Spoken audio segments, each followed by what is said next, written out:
The young waitress had just set the coffee cup down when she froze.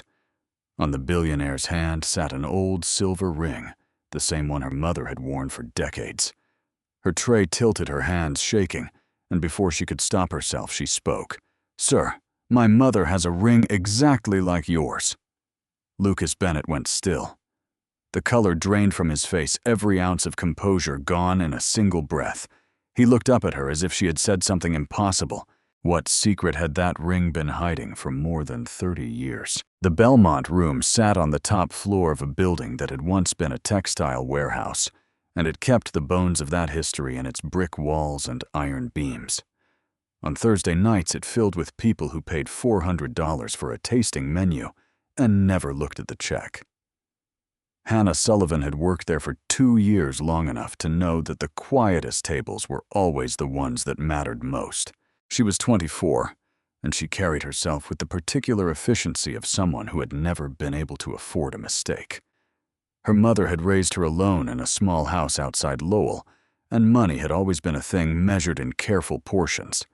Hannah had learned to read a room the way other people read a book. She knew which guests wanted conversation and which wanted to be invisible, and she never got it wrong.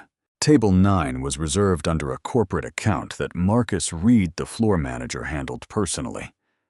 Marcus had been in the business for 20 years and had the nervous precision of a man who understood exactly how much a single evening could be worth. He straightened the flatware himself that night twice and told the kitchen the pace would be slow. "He eats alone," Marcus said, adjusting the wine glasses by a fraction of an inch.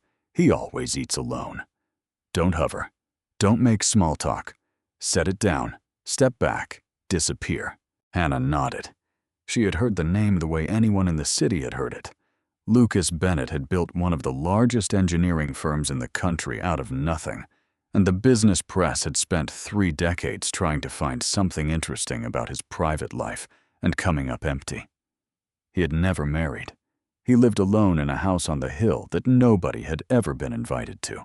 He arrived at 7:40. He wore a gray suit with no tie and moved through the dining room without looking at anyone, and Hannah understood immediately that Marcus had been right about him. He did not want to be seen. He wanted to eat and pay and leave and have no one remember he had been there at all. 30 years earlier, Lucas Bennett had lived in 2 rooms above a hardware store and eaten the same meal 4 nights a week because it cost less than $1 to make. He had been 26 and full of a confidence that had no evidence behind it yet. He believed he was going to build something enormous, and the only person in the world who believed it with him was a woman named Grace Sullivan. Grace had worked the register at a pharmacy on Winter Street and taken night classes she paid for 1 semester at a time. She had a way of listening to his plans without laughing at them, which was rarer than he understood at the time. They had walked the same 6 blocks 1,000 times, talking about what they would do when there was money, and neither of them had ever seriously doubted it would come. That summer, he had been offered a placement in Europe. 14 months, a research position with a firm in Munich, the kind of thing that either made a career or ended one. Grace had told him to take it before he had finished explaining it. She had said it plainly without hesitation, and he had loved her for that more than for anything else. He spent almost everything he had on 2 silver rings. They were not expensive, and the jeweler had made no effort to pretend otherwise. Lucas had asked for a compass rose to be cut into the face of each one, and beneath it on the inner band, 2 words: "Always home." He had put one on her hand in a parking lot behind the pharmacy and told her it was not a wedding ring. It was a promise that he would come back. She had turned it in the light and said that a compass only worked if there was something to point at. He had told her that she was the something. It had sounded better then than it did in memory. He left 11 days later, and he never saw her again. Hannah's mother had worn a silver ring for as long as Hannah could remember. It was not a wedding ring. Hannah had asked once when she was old enough to notice that other mothers wore theirs on the left hand, and hers wore this one on the right. Grace had said it belonged to a different part of her life, then changed the subject with the smooth finality that meant the door was closed. Hannah had asked again a few years later and gotten the same door, so she stopped asking, but she watched. Her mother took the ring off to wash dishes and put it back on before her hands were dry. She had lost weight one winter after a bad flu and had it resized rather than let it slip. Once when the house was broken into and the television taken, Grace had gone straight upstairs and checked the dish on the dresser before she checked anything else. The design on it was worn nearly flat by then. Hannah had looked at it 100 times without ever really seeing it, the way you stop seeing anything that has always been there. A circle with lines radiating out from the center. She had assumed it was a flower. Lucas ordered without looking at the menu and did not want the wine list. Hannah brought the first course and set it down and stepped back exactly as Marcus had instructed, and he did not acknowledge her. He was reading something on his phone with the flat expression of a man who had read 10,000 documents just like it. She cleared the plate. She brought the second course. The dining room thinned out around 9, and by the time she came back with coffee table 9, was the only one still occupied on that side of the floor. He had set the phone face down, and was sitting with his hands folded, looking at nothing in particular. And in the low light of the candle, his right hand was turned, so the ring caught it. Hannah set the cup down and did not step back. She was looking at the worn silver circle and the lines cut into it, and something in her chest went wrong. It was not a flower. It had never been a flower. It was a compass, and the band was the same width, and the metal had the same soft gray dullness of something that had been on a hand for 3 decades, and she had seen it that morning on the edge of the kitchen sink, while her mother rinsed a coffee pot. The tray tilted. She caught it against her hip, and the saucer rattled, and she felt her face go hot. And Marcus was somewhere behind her at the host stand, and she knew exactly how this would look, and she said it anyway. "Sir, my mother has a ring exactly like yours." Lucas Bennett did not move. For a moment, he simply sat there with his hands folded, and then he lifted his head and looked at her, and every trace of the closed, indifferent man who had walked in at 7:40 was gone from his face. He looked like someone who had been struck. "What did you say?" His voice came out wrong. Not loud. Thin, the way a voice goes when there is no air behind it. Hannah felt the mistake land. She had spoken to a guest uninvited about something personal, and Marcus was already crossing the floor toward them with an expression she had seen him use exactly twice in 2 years. "I'm sorry," she said. "I shouldn't have. I'll get your check." "No." Lucas put his hand flat on the table. "Say it again." Marcus arrived. "Mr. Bennett, I apologize. She's new to this section." "She isn't going anywhere." Lucas did not look at him. His eyes stayed on Hannah, and there was something in them that made Marcus stop where he stood. "Leave us alone. Please." Marcus hesitated for perhaps 2 seconds, calculating the arithmetic of a corporate account against a guest who had just given a direct instruction, and then he stepped back and returned to the host stand and did not sit down. Lucas turned his right hand over on the tablecloth so the ring faced up. "Look at it," he said. "Look at it properly, and then tell me what your mother's looks like." Hannah looked. Up close, there was no room left for doubt. The compass rose was worn down to a suggestion of itself, 4 long points and 4 short ones, and there was a shallow nick in the outer edge near the base where the silver had been dented and never repaired. "Hers has a mark on the side," she said, "like it got caught on something." Something happened in his face. He closed his hand slowly and pressed it against the table as if he needed the surface to hold him up. "There's writing on the inside," he said. 2 words. "Do you know what they are?" "No. She's never taken it off long enough for me to read it." "Always home." He said it quietly, and it did not sound like information. It sounded like a man saying a name he had promised himself he would never say out loud again. He asked her to sit down. Hannah said she couldn't, that she was working, and he took out his phone and made a single call that lasted 11 seconds, and when it ended, Marcus came over and told her in a strange, careful voice that she should take whatever time she needed. She sat across from him at table 9, still in her apron, with her hands flat on her knees under the table so he would not see them shaking. "Where did she get it?" Lucas said. "I don't know. She's never told me. She's had it as long as I've been alive." "Longer, I think." He absorbed that. She could see him doing arithmetic behind his eyes, and she could see him not liking the answer he was getting. "Has she ever mentioned Munich, Germany?" "No." "Has she ever mentioned me?" "Never," Hannah said. "Not once." He sat back. The candle had burned down, and the light on his face had gotten worse, and he looked for the first time that evening like a man who was 56 years old. "What's her name?" Hannah did not answer immediately. She was beginning to understand the shape of what was happening at that table, and she understood also that whatever came next would not be undone. Her mother had spent 30 years not answering one question. Hannah was about to answer it for her to a stranger in a restaurant without permission. "Please," Lucas said. "Grace," she said. "Grace Sullivan." He did not react the way she expected.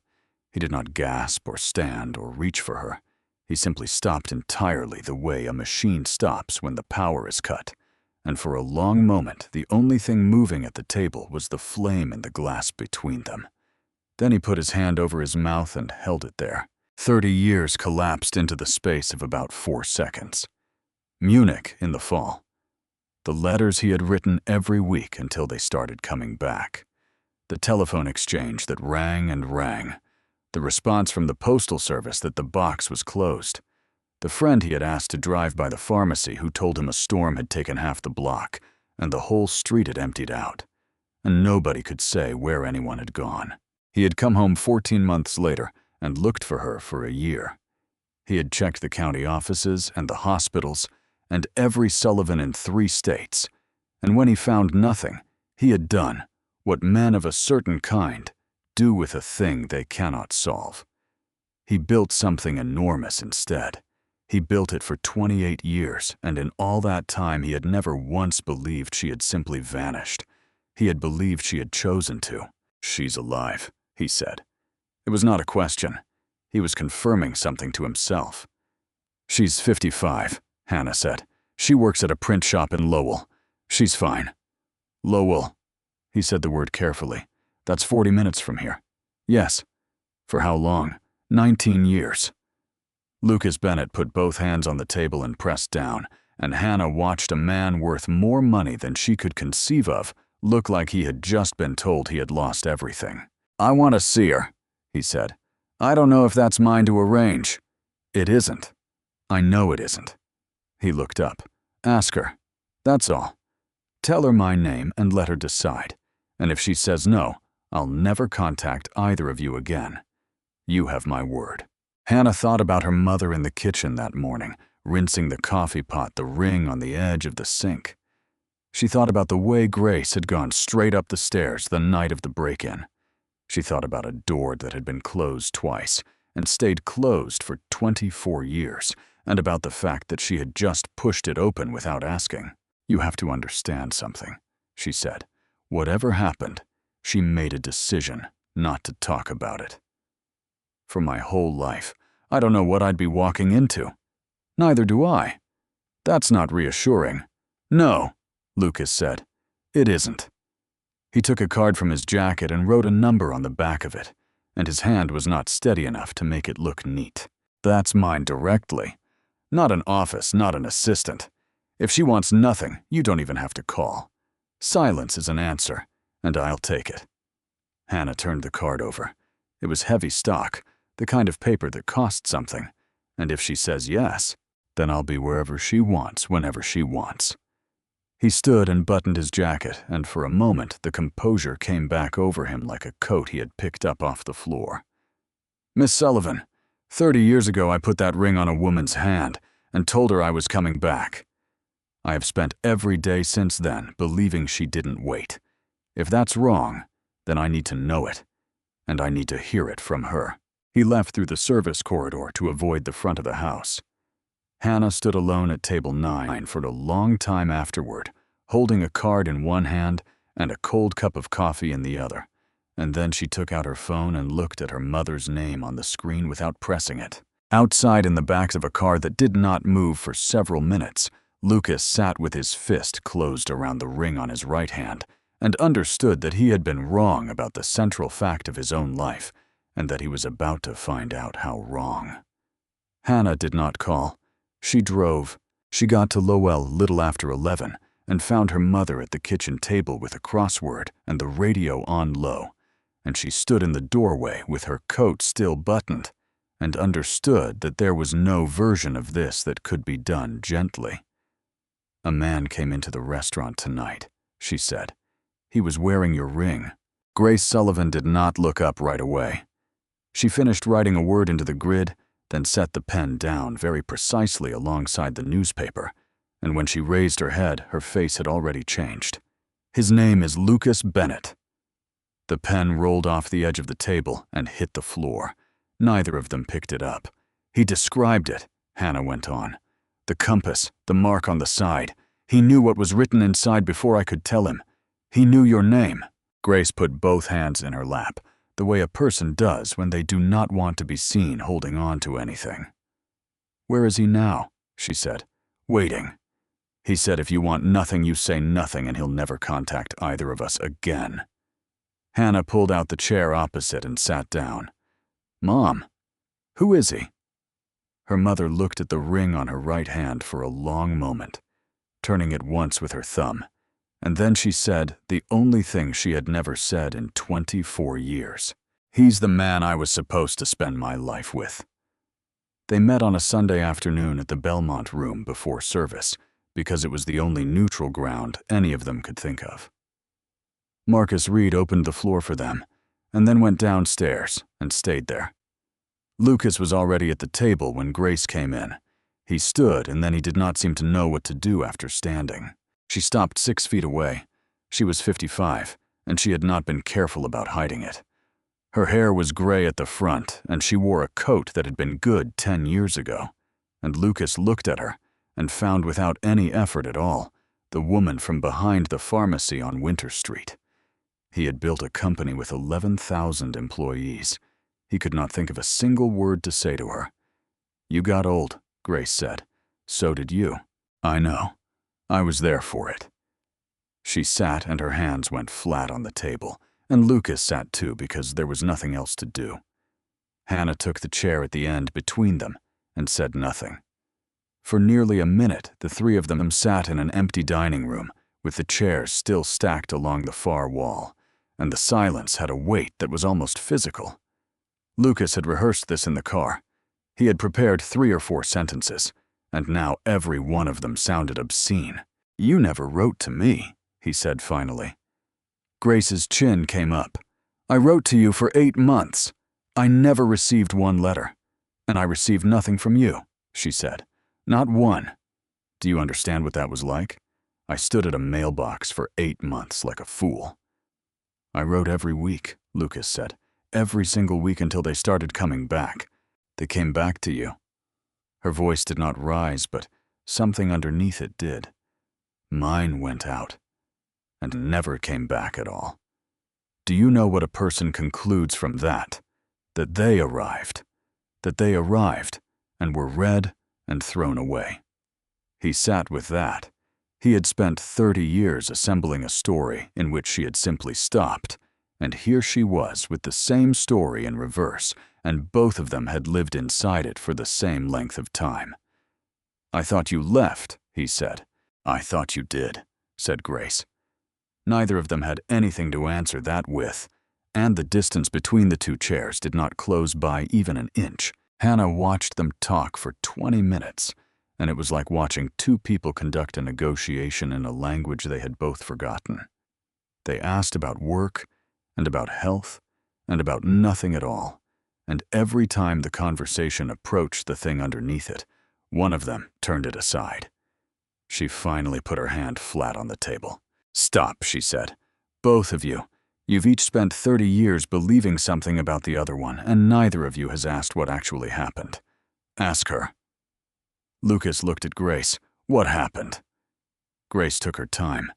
She had not told this story out loud in her life, and she had to find the beginning of it. "That October, there was a storm," she said. "You'd been gone about 6 weeks. It came up the coast and it sat over us for 2 days.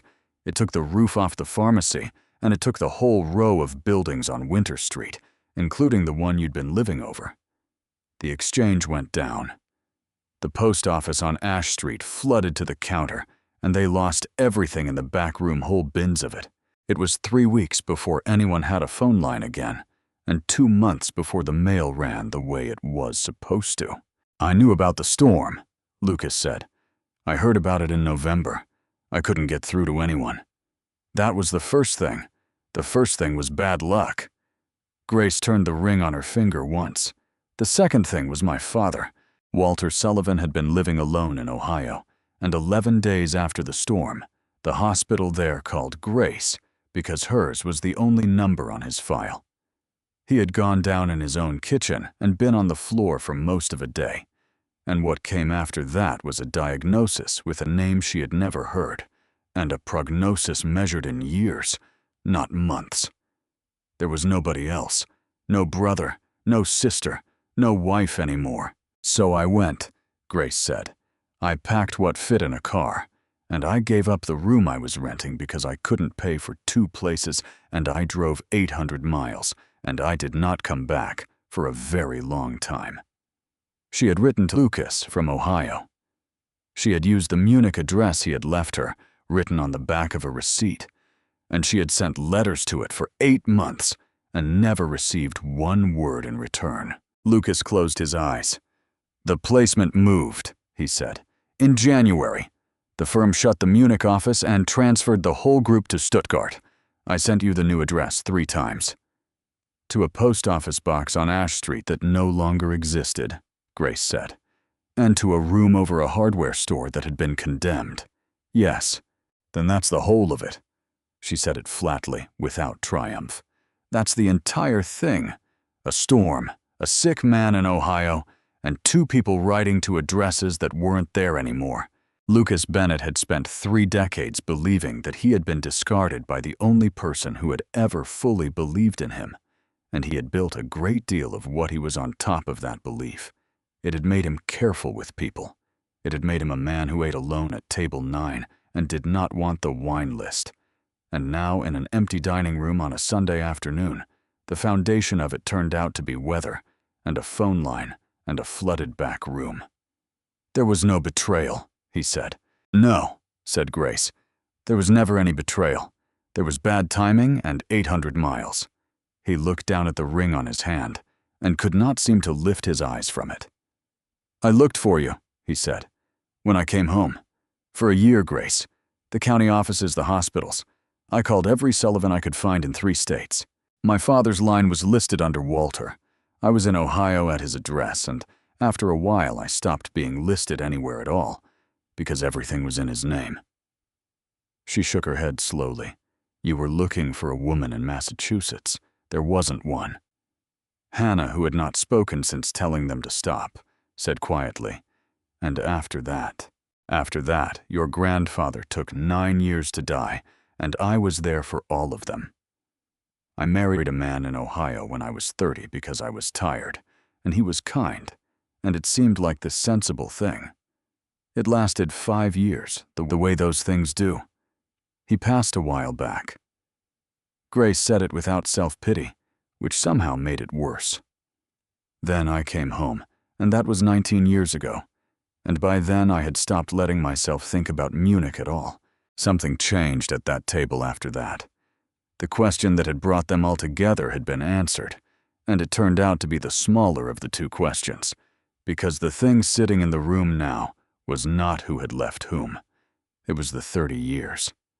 "I don't know what you want," Grace said to him. "You've got your answer. I didn't leave you. You didn't leave me. That's finished. What is it you're asking for now?" Lucas did not have a good response. He had come to find out whether he had been abandoned. He had not thought past that. "I'd like to see you again," he said. "For what?" "I don't know yet." "That's not enough," said Grace. "That was enough when I was 25. It is not enough now." The obstacle after that was not the past. It was what each of them had become while the past sat unexamined. Lucas found that he could not look at his own life without a specific kind of nausea. He had spent 28 years building a firm that employed 11,000 people, and he had done it at least in part to fill a hole that had never actually existed. Every hour he had put into it every night in an office, every relationship he had not pursued because he had decided early that the reliable thing was work. All of it had been an answer to a question that had a different answer. He did not tell Grace this. He told Diane Foster, who had worked as his assistant for 16 years and had never once heard him raise his voice, and she listened without comment, and then asked him what he intended to do about it. "I don't know," he said. "That's the problem. I've never not known." Grace had a different obstacle, and it was harder. She did not distrust his story. She distrusted the idea that 30 years could be walked back. She had built a life without him, and it was not a large life, but it was hers, made out of nights at a print shop and a mortgage she was still paying, and the specific loneliness of a woman who had learned not to expect much. To open the door now meant admitting how much she had wanted it open the entire time. She was not sure she could survive doing that twice. "He has a company," she told Hannah in the kitchen a week later. "He has more money than the state of Rhode Island. What is he going to do come sit in this kitchen?" He might. For how long? A month. And then he goes back to whatever his life is, and I'm 55, and I'm right back here with the same crossword. Hannah leaned against the counter. "So you'd rather not find out?" "I'd rather not be wrecked twice by the same man," Grace said. "Once was enough. Once took 30 years. Hannah stood between them for 6 weeks, and it was the worst 6 weeks of her life. She had said one sentence in a restaurant. That was all she had done. And out of that one sentence had come a mother who did not sleep, a man who called her twice a week to ask questions he had no right to ask, and a version of her own history that she was still trying to fit into the space where the old one had been. She had grown up believing her mother was simply a private person. Now she knew that her mother had been in mourning the entire time, quietly over the sink, in a house outside Lowell, and had never said a word about it. "Did I do the right thing?" she asked Lucas once on the phone. "Because right now, it doesn't look like it. She's worse than she was before I opened my mouth." "I don't know," he said. "I've asked myself the same thing every day." "That's not an answer." "No," Lucas said, "but it's the truth, and I've decided to only tell you those." The break came in the 8th week on a Tuesday evening, when Lucas drove himself to Lowell without calling ahead, and found Grace on the front step because she had come out to move the trash bins. He got out of the car and stood on the walk and did not come any closer. "I've been trying to think of what I could give you," he said. "That's how my head works. It's how it's worked for 30 years. I sat down 2 nights ago and made a list, and the list was money and property and access, and there is not one thing on it that means anything at all." Grace stayed where she was holding the lid of a trash bin. "I lost the years," he said. "That's the thing I finally understand. It was never you I lost. You're standing right there. You've been 40 minutes from my office for 19 years. What I lost is 1996 and 2004, and every ordinary Tuesday in between. And there is no amount of money on this earth that buys back a single one of them. I could sell the entire company tomorrow, and I could not purchase one evening of 1999. He looked at the house, the siding, the gutter that needed work. I built all of it because I thought you'd walked away from me. That was the engine. That was the whole engine, Grace, and it wasn't even true, and I can't return any of it and start over." Grace set the lid down. "So what are you telling me?" she said. "I'm telling you I found you," said Lucas, "and it's too late anyway. Not because of anything you did. Because of arithmetic. I'm 56. Whatever we were going to be, we were supposed to be it, starting 30 years ago, and that time is gone, and I've spent my whole life fixing things that could be fixed, and this one can't." He said it evenly without any performance in it, which was how she knew he meant it. "I wanted you to hear it from me," he said, "rather than have me disappear and let you think it was something else. I'm not doing that to you twice." He went back to the car. Grace stood on the step in the cold, with her hand closed around the silver ring on her right hand, and watched the taillights go down the street and turn, and she did not go inside for a long time. Inside the car, at the stop sign at the end of the block, Lucas Bennett sat with both hands on the wheel and understood with complete clarity that he was the wealthiest man in 3 counties, and that it had not bought him one single thing that mattered. Lucas did not call for 11 days. He went to the office and sat through the meetings and signed what needed signing, and Diane Foster noticed that he had stopped staying late. He left at 6. He did not go anywhere in particular. He simply stopped filling the evenings because he had finally understood what he had been filling them against, and the whole exercise had gone hollow. On the 12th day, he went down to the storage room on the lower floor of his house and found the crate he had shipped home from Stuttgart in the winter of 1996. He had never opened it. He had paid to move it 4 times across 3 decades and had never once cut the tape. The letters were near the top, held with a rubber band that had gone brittle and snapped when he touched it. His own handwriting on all of them, addressed to a post office box on Ash Street, everyone stamped and returned. He counted them. There were 19. He sat on the concrete floor of a room that had cost more than the entire building he had lived in at 26, and he read the letters he had written to a woman who had never received them. Grace, meanwhile, was doing arithmetic of her own and getting a different answer. She worked her shifts at the print shop and came home and did the crossword and did not sleep well, and what kept her awake was not what Lucas had said on her front walk. It was the fact that she agreed with him. That was the trap, and she could see it clearly.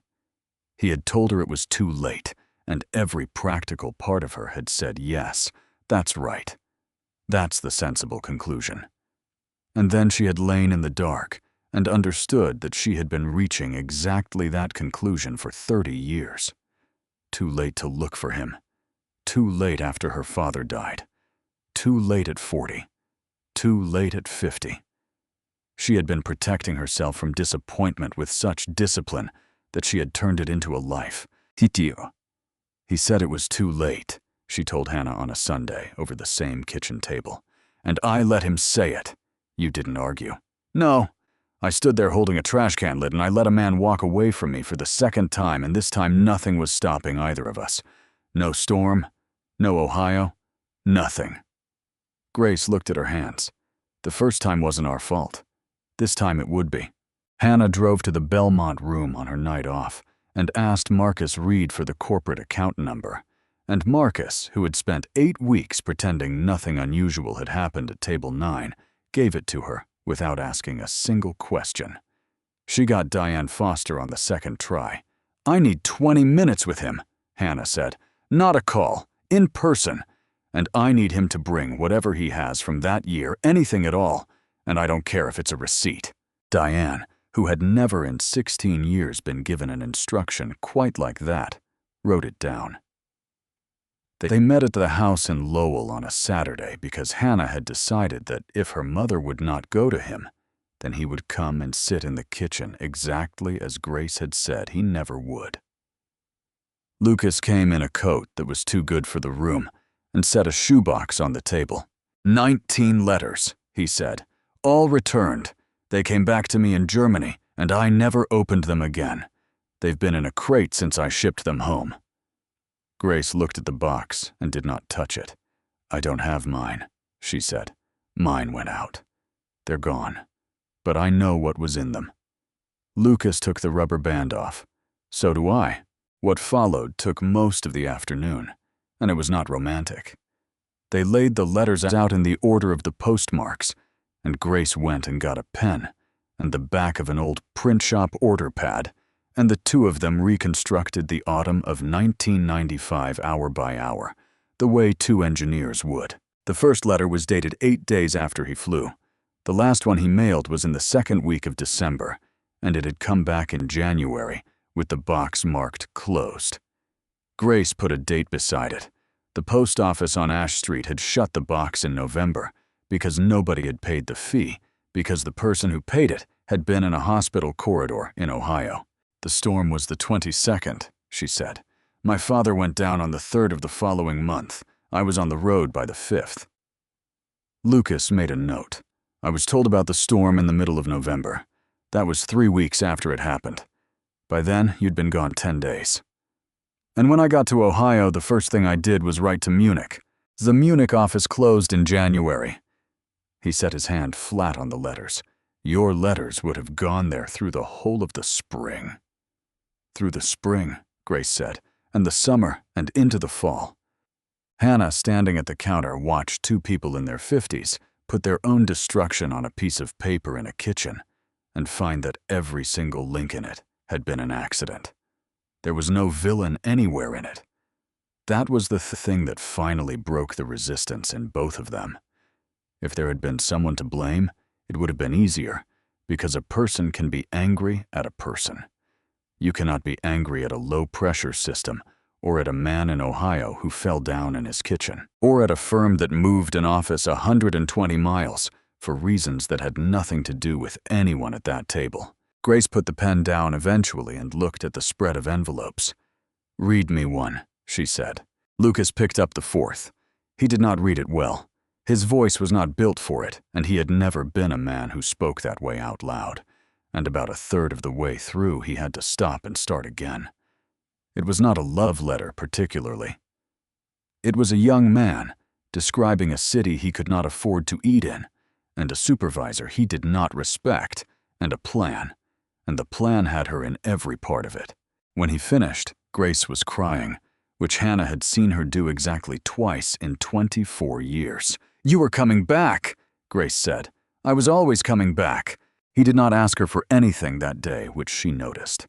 He asked instead if he could come the following Saturday, and she said yes, and he did. He came at 10 in the morning with a toolbox from a hardware store and spent 4 hours on the gutter that needed work, and he did it badly, and he came back the Saturday after that to redo it. That was the shape of it for a long time. He did not send flowers. He did not offer money. And Grace, who had been braced for that with a speech prepared, never had to give the speech. He drove to Lowell on the weekends, and he called on Wednesdays, and he did not once say anything about what they were going to be, because he had learned on her front walk exactly how much a promise was worth, without the years of ordinary Saturdays underneath it. "You're not going to tell me it'll all be fine," Grace said to him once in the spring. "No. Why not?" "Because I told you something like that in a parking lot in 1995, Lucas said. "And then I was gone for 30 years. I'd rather show up." He showed up, week after week through a winter and into a summer, and somewhere in there, Grace stopped bracing for the day he would not. The idea for the foundation came from Hannah, and it came out of anger rather than sentiment. She had spent a year watching two people be handed back a life that had been taken from them by nothing more than a flooded post office and 800 miles, and it had made her furious in a specific way. Because it had not been rare, that was what she could not get past. There was nothing unusual about what had happened to her mother and to Lucas Bennett. It happened every time a storm took a coastline, or a fire took a valley, or a family scattered across state lines in the space of a single week. People got separated by circumstance, and then they stayed separated, not because anyone wanted it, but because there was no system anywhere whose job it was to put them back together. "You have 11,000 employees," she told Lucas at the kitchen table. "You build systems. That's literally what your company does. For pipelines and grids? Then build one for this." They called it the Always Home Foundation, because there was never any real discussion about the name. It did one thing, and it did it well. When a disaster took out a region's communications, the foundation moved in behind the emergency response and built the record that nobody else was building. Who had been where? Who had gone? Where which shelter? Which county, which state? It funded the reconstruction of destroyed postal and municipal records. It ran a registry that a person could search for free from anywhere for as long as they needed to, and it kept the entries open indefinitely, because the entire premise was that some searches take 30 years. Lucas funded it, and Grace ran the intake side, which turned out to be the part she was good at, because she was the only person in the building who had actually lived the thing they were fixing. She could sit with someone who had been searching for 4 years and tell them with complete authority that 4 years was not a reason to stop. Hannah left the Belmont room after 9 months. Marcus Reed shook her hand on the last night and told her that in 20 years he had never once seen a single sentence do so much damage, and that he meant it as a compliment. They married in the fall quietly with 11 people present. It was not a large wedding, and it was not a young one. Grace wore a dress she bought off a rack, and Lucas wore the same gray suit he had worn to the Belmont room on the night everything came apart. And neither of them made a speech about lost time, because they had both decided some months earlier that they were not going to spend whatever was left talking about what had been taken. They did not exchange new rings. They already had them. The foundation held its anniversary event in a hall downtown some years later, and by then it had a staff and a budget and a record of what it had done, which was the part that mattered. The number on the screen behind the podium was 4,112. That was how many people had been put back in contact with someone they had lost through the registry in the years since a waitress said one sentence to a man at table 9. Grace spoke first and kept it short. She said she had spent 30 years believing she had been left behind by someone who had not left her, and that she had built an entire life on a conclusion she reached without evidence. She said that the most dangerous thing a person can do is decide what happened when they only know half of it, and that she was standing there as proof of it. Lucas spoke after her, which he still did not enjoy. He held up his right hand so the light caught the silver. "I bought 2 of these for almost nothing in 1995, he said.